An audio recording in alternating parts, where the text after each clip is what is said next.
तो फ्रेंड्स बिना किसी देरी के शुरू करते हैं आज के अपनी इस बेहतरीन वीडियो को। तो फ्रेंड्स यहाँ पर ही किसी कह रही है कि मुझे चॉकलेट खाने की तलब हो रही है, यानी कुछ करने का एक स्ट्रॉन्ग डिज़ायर होना, बहुत ज़्यादा तलब उठना किसी चीज़ को खाने की। तो यहाँ पे इसके लिए हम कह सकते हैं कि I have a craving for chocolates.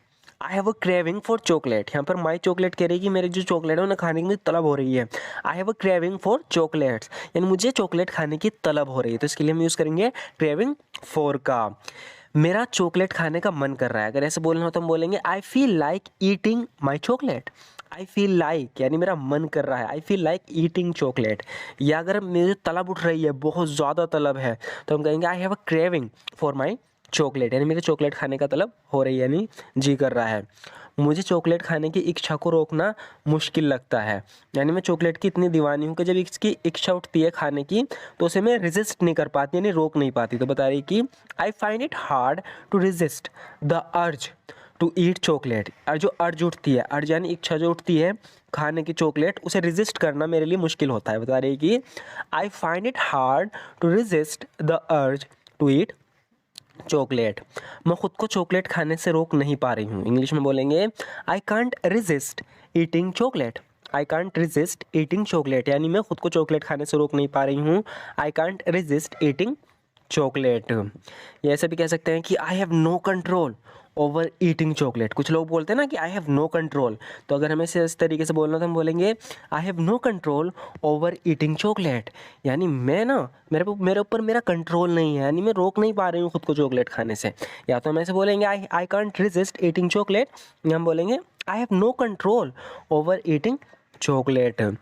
मुझे गरम गरम कॉफ़ी पीने की तलब हो रही है। देखो फिर से हम इसे इस तरीके से कह सकते हैं कि I M craving a hot cup of coffee. I am craving a hot cup of coffee, यानी मुझे तलब हो रही है गरम गरम कॉफ़ी पीने की। I am craving for a hot cup of coffee. या ऐसे कहेंगे I have a strong craving for a hot cup of coffee. Craving for का भी यूज़ कर सकते हैं यहाँ पे। I have a strong craving for a hot cup of coffee, लेकिन मुझे डॉक्टर ने कॉफ़ी पीने से मना किया है। However the doctor advised me against drinking coffee.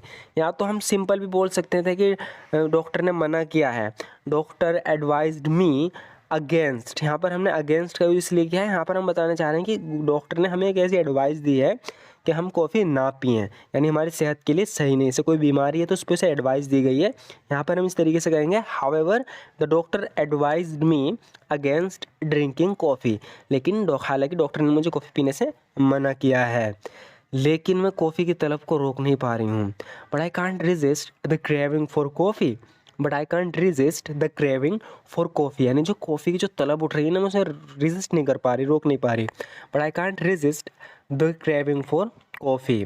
हालांकि मैं हार नहीं मानूंगी और कॉफ़ी नहीं पीऊँगी। कह रहे कि however I won't give in and drink coffee. However I won't give in, हालांकि मैं गिव इन नहीं करूँगी, हार नहीं मानूंगी, एंड ड्रिंक कॉफ़ी और कॉफ़ी नहीं पीऊँगी। However I won't give in and drink coffee. मैंने उसकी रिक्वेस्ट मान ली।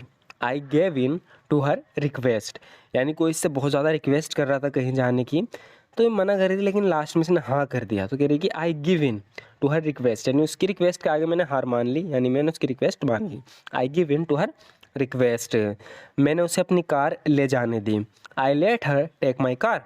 आई let her take my car, कोई सी कार ले जाना चाहता था, इसने ले जाने दी। कह रही है I let her take my car, यानी मैंने उसे अपनी कार ले जाने दी। I let her take my car. वो ज़्यादा रिक्वेस्ट कर रही थी, अंत में मुझे उसकी रिक्वेस्ट को मानना पड़ा। कह रही कि she was persistently requesting. Persistently यानी लगातार करो जा रही थी, एक बात पर अड़ गई थी बिल्कुल। She was persistently requesting and in the end I had to give in to her request, और लास्ट में जाके मुझे उसकी रिक्वेस्ट के सामने गिव इन करना पड़ा, यानी उसकी रिक्वेस्ट माननी पड़ी। She was persistently requesting and in the end I had to give in to her request. मुझे सुस्ती आ रही है, काम करने का मन नहीं कर रहा है। इंग्लिश में कैसे बोलेंगे? I am feeling lazy and not in the mood to work. I am feeling lazy and not in the mood to work, यानी मुझे सुस्ती आ रही है और मेरा मूड नहीं काम करने का। I am feeling lazy and not in the mood to work. या ऐसे भी कह सकते हैं कि I am getting lazy and don't feel like working, यानी मैं लेजी हो रहा हूँ, सुस्त हो रहा हूँ और मन नहीं कर रहा काम करने का। Don't feel like working, I am getting lazy. मैं आलस्य के आगे झुकूंगा नहीं, मैं अपना काम पूरा करूंगा। I won't give in to laziness, यानी जो लेजीनेस सुस्ती आ रही है मैं इसके आगे हार नहीं मानूंगा। I won't give in to laziness, I finish my task, जो मेरे टास्क हैं काम है उन्हें मैं पूरा करूंगा। I won't give in to laziness, I finish my task. मुझे काम करने की बजाय आराम करने की इच्छा हो रही है, ऐसे बोलना होता हम बोलेंगे I am feeling tempted. Tempted, यहाँ पर टेम्प्टेड का यूज़ करेंगे। टेम्पटेशन उठती है ना कुछ करने की, हमें पता है कि कोई चीज़ गलत है फिर भी हमारा मन करता है यार कर ले, है ना। कोई भी चीज़ हमें पता है हमारे लिए, हमारी सेहत के लिए, हमारे लिए बिल्कुल ठीक नहीं है। जैसे पढ़ाई, एग्जाम आ रहा है, हमें पता है पढ़ाई अच्छी है लेकिन हमारा मन कर रहा है चल मूवी देख ले, चल वो कर ले, तो एक टेम्पटेशन होती है, अंदर उठती है, एक चाह उठती है। तो इस तरीके से इसके साथ हो रहा है, बता रहा है कि I am feeling tempted not to work. I am feeling tempted not to work, यानी मुझे टेम्प्टेड हो रहा हूँ मैं, मेरी चाह हो रही है कि काम ना करूँ बट टू रिलैक्स इंस्टेड, और इसकी बजाय रिलैक्स करूँ। तो यहाँ पर बता रहा है कि मुझे काम करने की बजाय आराम करने की इच्छा हो रही है। I am feeling tempted not to work but to relax instead. बहुत काम बाकी है लेकिन मुझे सोने की चाह हो रही है। तो फिर से यहाँ पर इसका काम बाकी है लेकिन इसके अंदर एक चाह उठ रही है कि नहीं तू सो जा, काम मत कर, ऐसा होता है ना, तो टेम्पटेशन उठती है ऐसी। तो बता रहा है कि there is a lot of work left but I am tempted to sleep.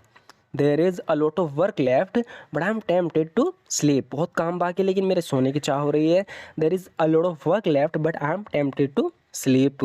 तुम्हारे हिसाब से आगे क्या होगा, पूछ रही है कि according to you what will happen next.